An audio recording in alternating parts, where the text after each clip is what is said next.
welcome to Family Matters. This video is being sponsored by Gentleman's Quest of Tampa Bay. We'd love to introduce ourselves. Meet the Salmon family. I'm O'Neill. I'm Georgia. I'm Josh. And I'm Tim. Throughout this particular edition, we're going to be discussing a particular topic, and we want you to do us a favor. We want you to comment and leave whatever questions you may have in turn so that we can address them as we go along with this broadcast. So don't forget to do that. Engage us as we engage you in this open dialogue. One more thing. Before we get going, do us a favor. Go ahead and subscribe to our YouTube channel right now. Go ahead, do that right now. Right now. Yes, awesome. And second, you can do us another favor. Go to our Facebook page and visit that and follow us there as well. That's it. Simple as that. All right, so today, family, we're going to be talking about dealing with crisis. You know, by the time you're watching this, you might be wondering why this particular subject. Well, presently we're dealing with the COVID-19 pandemic circumstance that's taking place, not just locally, but globally as well. And for that, we're going to have a discussion, not only to that, but really when it comes to crisis, how do we handle it?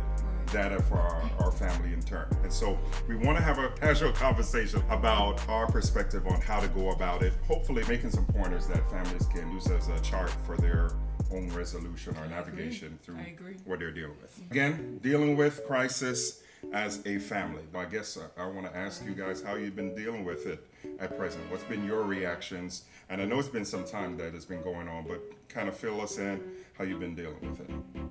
Who wants to go first? Ladies first. Oh, thank you. See, I already have an amazing family. Well, for me, as the mom of the home, the queen of the house, I believe I've been doing well. I'm focused a lot on ensuring the atmosphere remains peaceful. And the way that starts for me is making sure my own peace is intact. So checking and being aware of how I feel in the moment, checking and being aware of how I feel affects the people around me. Sometimes you might have to pull away, I may have to pull away and just take a breather to ensure that when I'm serving my family as wife and as mom, I'm serving at the peak and the best level that I can. So just being very aware during this crisis of how I feel about it and how I'm dealing with the feelings I have are important to me.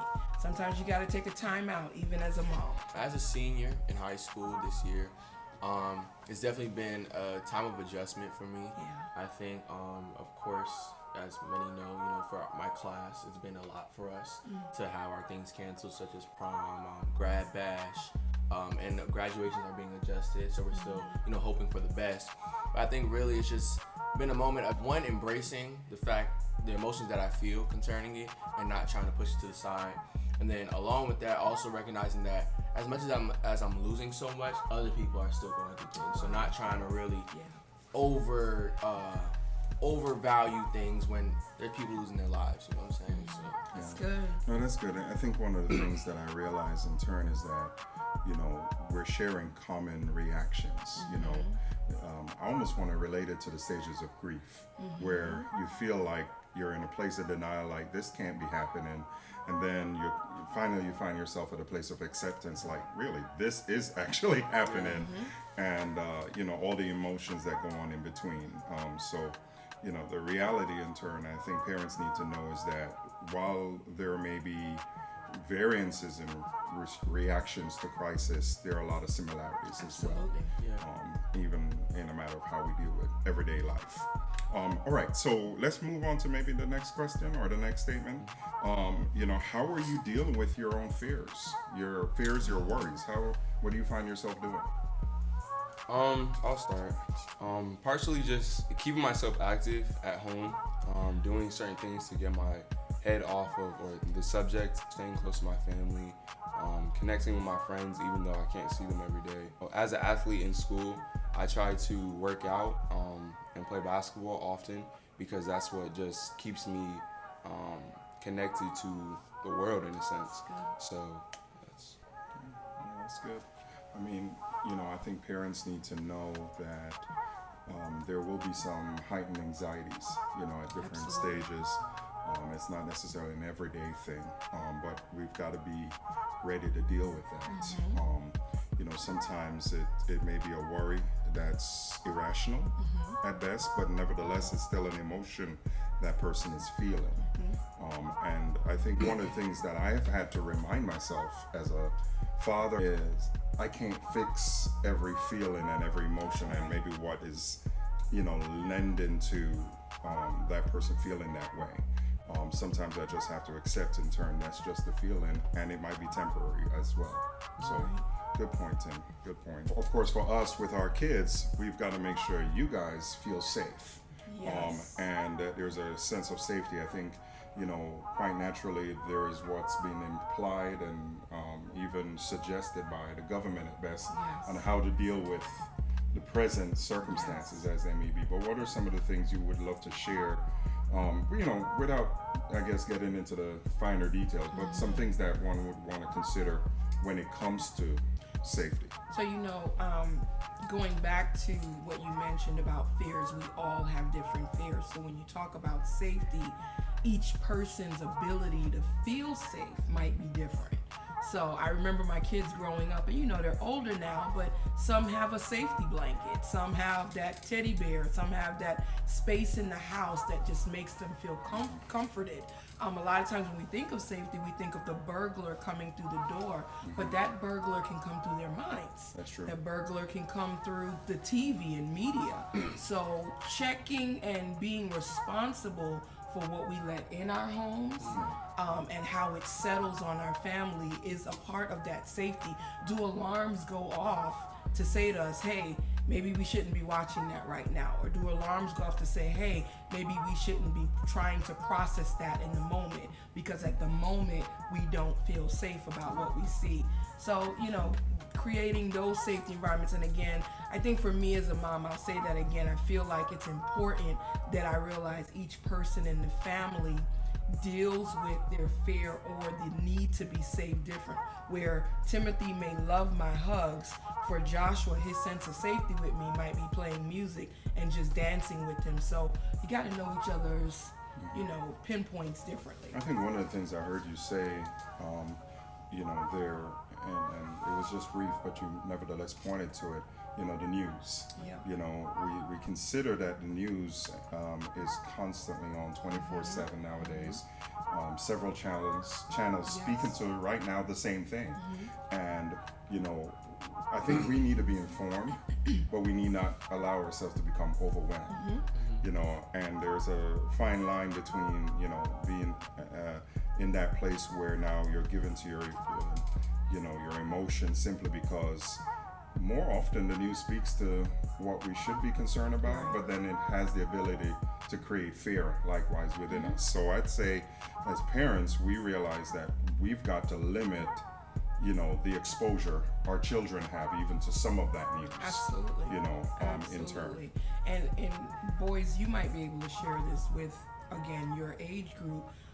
You may not be watching CNN or Fox News, but what are some of the avenues that news is getting to you guys that could be dangerous? Definitely through social media. I feel like if you're tapped into social media 19 hours out of the 24 hours in a day, because especially because we don't have school and stuff like that, we're going to sleep at later times, we're waking up probably still as early or later in the day, and you're spending the majority of the day on social media.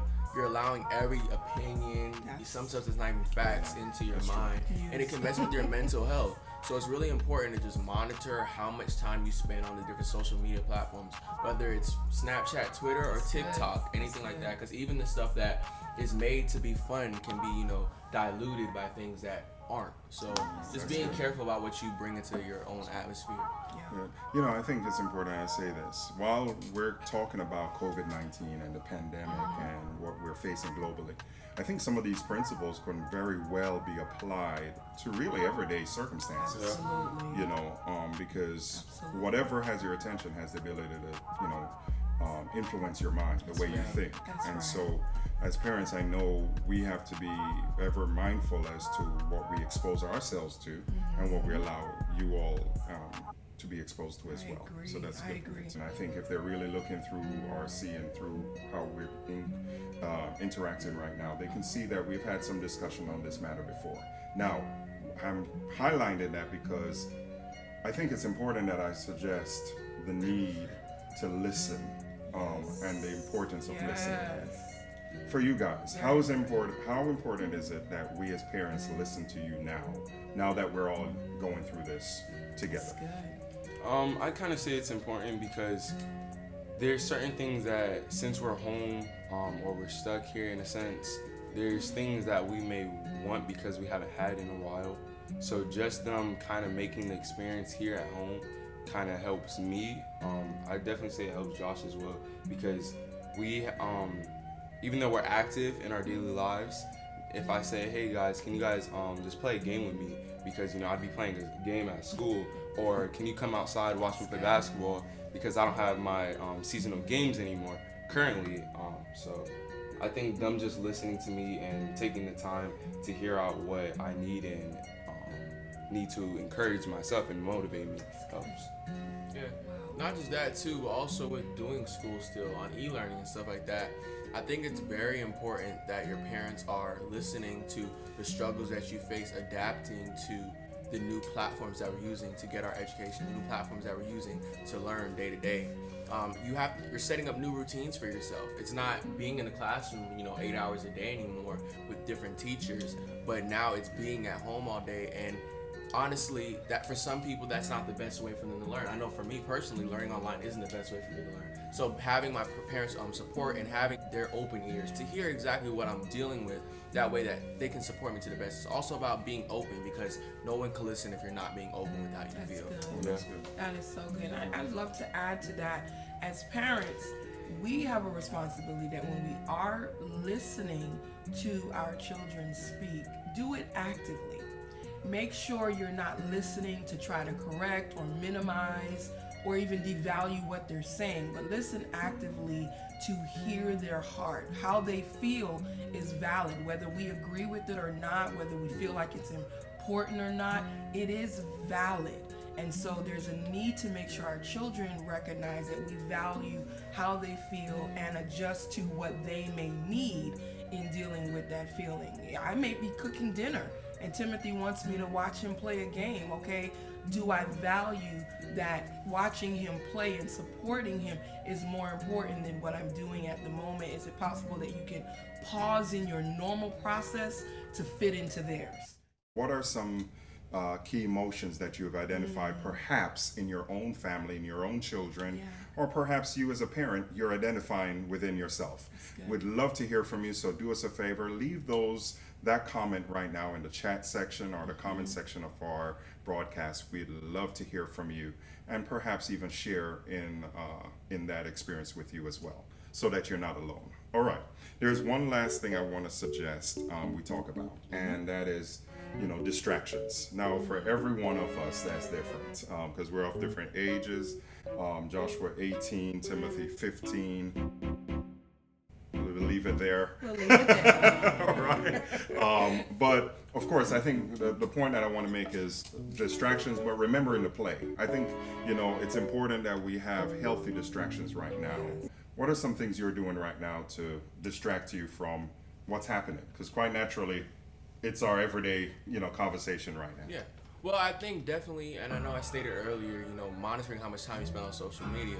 But I also feel like social media is a platform that can definitely keep you busy in the moments that you get bored, and also keep you interacting with your friends. So definitely one thing that I do to distract me is just taking some time away from e-learning, taking some time away from watching the news all day, and going on TikTok, going on Twitter, going on YouTube, and watching, just funny videos, sometimes with my brothers, sometimes with my family, and even sometimes alone, just to laugh for a little bit, Also doing the things that I would do before this all happened. So making music, writing poetry, different stuff like that, to really just continue with normal life, even though the things around me may be changing. Like I stated before, being an athlete, playing basketball every day is kind of my thing. So, but other than that, also playing the game with my friends. That's a way that I can talk to them every day, connect to them, make sure I'm not, being all up in the news. But if I need to, talk to my family and just like hang around them, because I don't see them all the time in our normal day lives, because they're working, I'm at school, outside activities, maybe even watching a movie or playing a game. 1v1ing my brother is one of my favorite things to do because it's so challenging. So just staying distracted. Distracting for me would be healthy distractions, of course, would be organizing spaces that I may not have gotten to in the past, a closet, a drawer, a space in a room, or redecorating a space in the home that may get dull and you just feel like it needs a little, a boost in this season. Another distraction for me would be cooking or listening to music. And I think for me, even the more, because I work typically partly from home and partly from an office away from home, lately I've been really engaging in movies. I've been trying to catch up on things that I have missed there, as well as some games. Timothy and Joshua and I have been playing video games, kind of rehashing some, childhood experiences. That's been fun. Just every now and then, even just taking a drive, taking a drive away. And like that. I know we're quarantined, but we don't have to be shut down. That's right. And so that's important to us. I want to suggest a few things to you parents, and this may not meet the discussion table, but nevertheless, I think it will be helpful for you all as you're watching this program today. Ensure that you model what you are preaching, because of course, quite naturally, we can suggest and make suggestions along the way, but in turn, it's going to be important that your children see you walk it out as well. Absolutely. So model some healthy coping skills, because just as you're trying to adjust to whatever the circumstances may be, so are they. Monitor your behavior and their behavior over time. Yes. How they feel today may not be how they feel tomorrow. That's right. And quite naturally, as we are individuals, yes, sharing a life together, the reality is that you own your emotions, and so do I. And so in turn, we want to make sure that those behavioral patterns don't become destructive, that they're maintained and they're healthy in turn. Do everything you can to inspire a positive response, out of each other, because quite naturally we're in this together. And I think that's important, that we realize that when you're going through life and life hands you something unexpected, that you embrace it as a team. Yes. I think that's important. Listen, guys, I thank you so much for this, just following us on this edition of Family Talk. We are again the Salmons, and we're excited about you being a part of this. This broadcast was brought to you by Gentleman's Quest of Tampa, and we're excited to be able to present it to you. On our way out, we just want to remind you, go ahead and subscribe to our YouTube channel. Second, follow us on Facebook. Thank you so much. Thank you. Have a wonderful day.